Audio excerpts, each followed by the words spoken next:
So Gears 1 shipped with kind of a handful of multiplayer modes, and in Gears 2 we're really upping the ante by shipping with many, many more. First off, we have this mode called Wingman, which is one of my personal favorites. It's basically 5 teams of 2 players, so it's kind of a mix of a free-for-all with a co-op versus experience. Then we have Guardian, which is essentially Assassination 2.0, in which each team has a leader, and if you take out the leader, the other team can no longer respawn. So that's the goal, is to basically, get rid of all the enemy forces.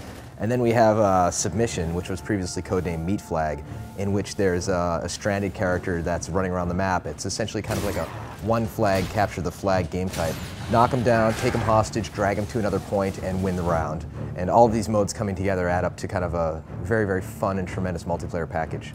The first Gears was 4-on-4 for the multiplayer. We wanted to keep it small scale, we wanted to keep it intimate, and we decided to bump that up a little bit with Gears 2 to go to 5-on-5. 5 just seems like a good kind of number as far as, your average clan out there is about 5 people. We didn't really want to go to 6-on-6, 7-on-7, or even larger than that, because we believe that more can be better depending on the kind of game you're doing. If you're doing, for instance, a very large scale vehicular territory control type game type, that's cool. Gears isn't that game. Gears is more about getting in close, chainsawing somebody, performing an execution move, people crawling, trying to get away, taking cover. It's much more about that intimate violence, face-to-face experience where you're shooting characters that are very large and visible and not pixels on the horizon. If you look at the new executions we have in the game, there's one literally where Marcus kicks a Locust over and punches him in the face. It's almost like, mixed martial arts type moves that are kind of getting involved in a shooter. The various different ways that you can use the chainsaw for chainsaw duels, chainsawing people from behind, tagging grenades on walls and creating traps. It's very much about this in-your-face type action. My favorite execution is probably the neck snap. When you're carrying somebody as a hostage, you just go, pop goes the weasel. Gears 1 had a very, very cool and very tight control scheme, but upon shipping the game, we knew that we could do a lot better.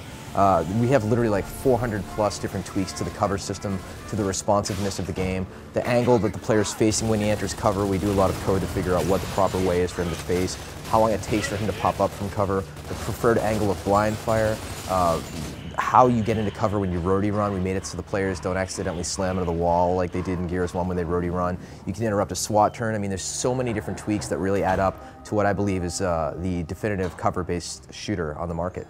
In the first Gears, we had the Hammer Burst, which is kind of a burst rifle, and it was a good weapon, but we felt like we could really kind of take that to the next level. So we reduxed the design of the weapon to make it look a lot more like a traditional gun.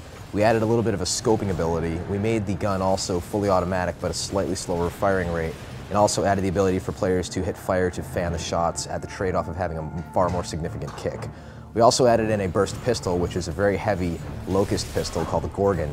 And this is incredibly useful if you take somebody as a Meat Flag hostage and you carry them around, and then you have this pistol and you can essentially take out enemies in like 2 bursts while you have this defensive shield that protects you for a while. We also have a metal shield that you can carry around, which you get off of a large boomer class. You can use that planted in the ground, and your enemies can actually kick it over as a defensive mechanism.